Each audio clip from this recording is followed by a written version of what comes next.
Hi. Hello Cebu. Bangon Cebu. My name is Ritzel Mondonedo, also known as Lister Enriquez. Listen to me, my dear friends. I have something to tell you. Come with me. Come on. Oh yeah. Bangon Cebu. Let's go.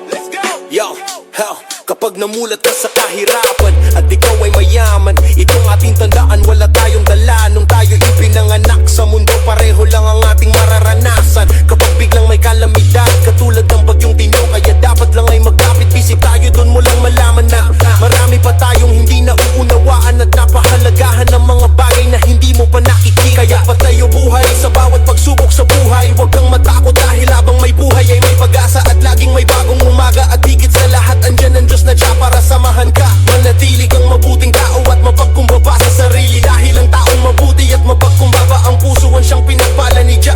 Kapag may problema kasing lakas ng bagyong Tino, huwag kang mag-alala, andyan si God Jah will give you solutions na kasing laki ng buong universe. Universe. Yeah.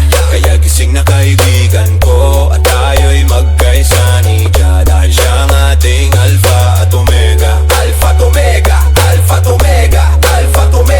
Tayo na lumingon sa pinanggalingan at magkaisa upang makamtan natin ang magandang kinabukasan na walang hanggan.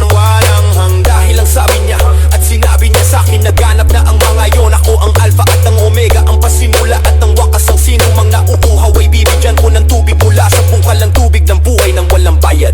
Kaya't patayo buhay sa bawat pagsubok sa buhay. Huwag kang matakot dahil habang may buhay ay may pag-asa at laging may bagong umaga. At higit sa lahat, andyan ang Diyos na Jah para samahan ka. Manatili kang mabuting tao at mapagkumbaba sa sarili. Dahil ang taong mabuti at mapagkumbaba, ang puso ang siyang pinagpala ni Jah. Kapag may problema kasing lakas ng bagyong Tino, huwag kang mag-alala, andyan si God Jah will give you solutions na kasing laki ng buong universe. Kaya gising na kaibigan ko at tayo'y magkaisa ni Jah. Dahil siya ang ating